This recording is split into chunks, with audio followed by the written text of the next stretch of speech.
Souviens-toi d'où tu viens afin de mieux avancer. Tel est le mot prononcé par le révérend docteur Sangoumate Mongonde Mossai, le deuxième vice-président de la Chambre haute du Parlement, à l'occasion d'une réception organisée par le regroupement de parlementaires du Grand Équateur, REPEC en sigle, à l'honneur des élus et fils élevés au rang de ministre du gouvernement Sama Lukonde Kyenge. Souvenez-vous d'où vous venez afin de mieux avancer, a-t-il poursuivi dans ses propos au cours de cette réception. Pour le professeur recteur de l'université protestante de Lubangui UPU, face des députés nationaux et sénateurs de la 3e législature qui doivent s'appuyer à des initiatives pareilles avant de sensibiliser le fils et filles issus de l'ex-province du Grand Équateur à l'amour du prochain, l'unité et surtout s'ouvrir envers ceux qui chercheront à les aborder. Cet élit des élus de la province issus du démembrement du Sud Ubangui a invité le nouveau nominé à travailler dans la transparence comme veut la vision du président de la République, Félix-Antoine Tshisekedi Tshilombo, l'initiateur de l'Union sacrée de la nation dans sa politique du peuple d'abord. Pour le président de REPEC, le député national José Ngbanda a rappelé à ses frères élevés au rang de ministre d'État et vice-premier ministre, ainsi que ceux qui occupent de hautes fonctions au niveau des institutions parlementaires, à l'occurrence du deuxième vice-président du Sénat, le professeur Sangoumate Mongonde, et le rapporteur de l'Assemblée nationale, Joseph Lembi, à ne pas se comporter comme un adage chinois qui dit Muyaka moko afingisa bayaka nyonso, veut dire tout simplement de travailler d'une manière irréprochable et être exemplaire. Signalons à cette occasion la présence du vice-premier ministre, ministre de la fonction publique Jean-Pierre Liaou, le ministre d'État en charge de l'aménagement du territoire Guy Luandomboyo, le ministre des Affaires foncières Molendo Sakombi, vice-ministre des Transports et des Voies et Communications Marc Ekila Likombio, la vice-ministre de la Santé publique et de la Prévention Véronique Koulumbankulu, du côté des deuxième vice-président de la Chambre haute du Parlement et les rapporteur de l'Assemblée nationale.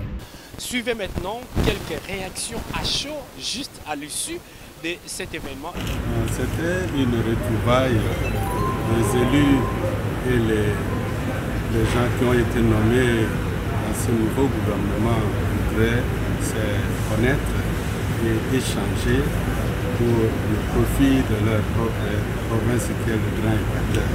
Et c'est ce qui fut fait. Nous sommes très heureux que nous nous sommes retrouvés en bonne et due forme.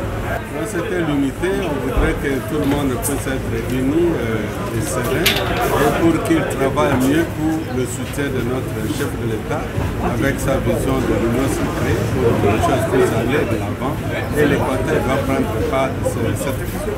Bon, merci pour la question. L'important de la journée d'aujourd'hui, c'était vraiment pour, encore une fois, faire souder les affinités que nous avons dans les Grands Équateur. Dieu a voulu que nous puissions voir des nominés dans le gouvernement Sama Lukonde et les Équatoriens, dont les élus, les parlementaires du Grand Équateur, dans les 5 nouvelles provinces, ont jugé utile que nous puissions les recevoir et remercier l'Éternel pour la nomination des dignes fils du Grand Équateur. Et c'est pour ça que nous avons jugé que cette soirée puisse être une soirée commémorative par rapport à la nomination. L'Équateur, de façon générale, c'est une province qui est toujours soudée et nous pensons que ce n'est pas seulement aujourd'hui, c'était une circonstance, mais nous avons dit et nous pensons toujours que chaque trimestre nous puissions nous rencontrer les députés, les élus, les ministres, les DG de l'Équateur pour que nous puissions voir comment notre province marche, parce que c'est vraiment la grande province de l'Équateur, c'est une grande province qui contribue beaucoup, mais par moments elle est toujours oubliée, et nous faisons l'effort d'être toujours ensemble pour que nous puissions nous souder et penser demain à un développement du Grand Équateur.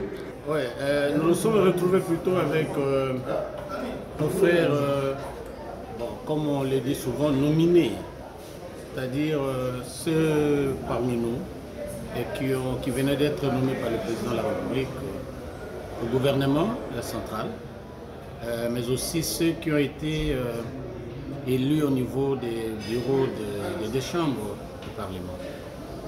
Nous avons voulu les recevoir, les accueillir. C'est plus qu'une coutume, hein. C'est devenu plus qu'une coutume, mais pour leur témoigner notre soutien et leur dire que nous sommes prêts à disposer, à les accompagner dans l'accomplissement de leur mission pour qu'ils puissent donner à chacun le meilleur de lui-même pour le grand bien du pays, mais aussi que leur demander que dans leur travail, qu'ils ne puissent pas oublier d'où ils viennent, et qu'ils se souviennent que bien que devenu ministre de la République, membre des chambres parlementaires, des bureaux des chambres parlementaires et même directeur cabinet de chef de l'État, ils doivent savoir qu'ils viennent d'une contrée, ils viennent d'un espace.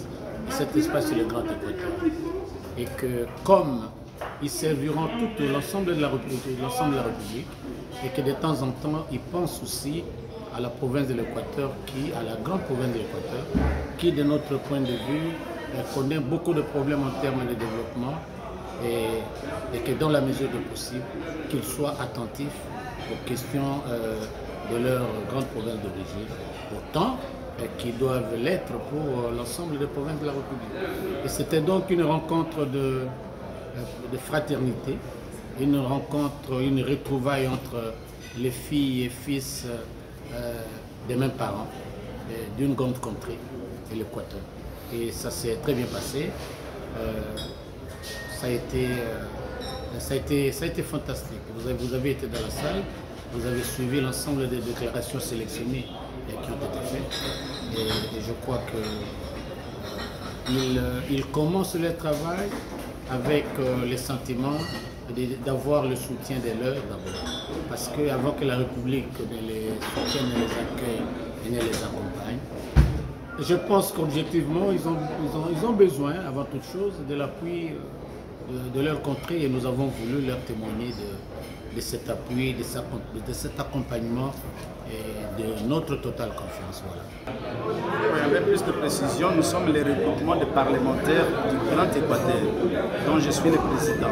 C'est une organisation parlementaire informelle qui a commencé depuis 2006 jusqu'aujourd'hui. Donc chaque législature, ce regroupement fonctionne et réunit les députés nationaux ainsi que les sénateurs du Grand Équateur. Et donc, c'est pour ça d'aujourd'hui que nous avons reçu non seulement les membres du gouvernement, mais aussi les membres du bureau de l'Assemblée nationale et du Sénat originaires du Grand Équateur. Et donc c'est des coutumes qu'à chaque fois que nous avons une circonstance heureuse, nous nous retrouvons pour recevoir les nôtres qui sont promis. C'est pour cela que vous avez vu tous les membres du gouvernement du Grand Équateur, en commençant par le vice-premier ministre, le ministre de la fonction publique, l'excellence Biaou, ainsi que le ministre d'État Guy Lando, Jean-Lucien Boussa,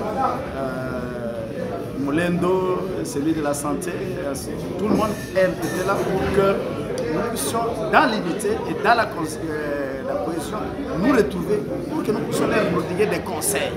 C'est ça l'objectif. Nous ne voulons pas que demain, que l'Équateur soit sali parce que tel ou tel autre membre du gouvernement originaire de l'Équateur ne s'est pas bien comporté. Et donc nous avons voulu qu'avant qu'il commence, effectivement, comme membre du gouvernement, que nous puissions leur prodiguer des conseils, de travailler pour l'intérêt général, de travailler pour la nation congolaise d'abord, sans oublier bien sûr les grands Équateurs dont ils sont originaires. Non, ça ne peut pas devenir informel parce que les règlements intérieurs de l'Assemblée nationale et du Sénat délimitent les cadres de fonctionnement des structures de l'Assemblée nationale. Et donc, nous sommes un regroupement qui soit informel. Nous ne voulons pas le formaliser parce que nous fonctionnons par rapport à chaque législature. Donc, chaque mandat, les choses changent et donc on ne peut pas le formaliser pour avoir la personnalité juridique, non. Mais nous avons nos statuts et règlements intérieurs en étant dans l'informel. Pour vous informer de l'essentiel de l'actualité en République démocratique du Congo, il vous suffit de vous abonner sur Top 243 News TV. Également nous lire sur www.top243news.com. Au nom de toute la rédaction, nous vous remercions.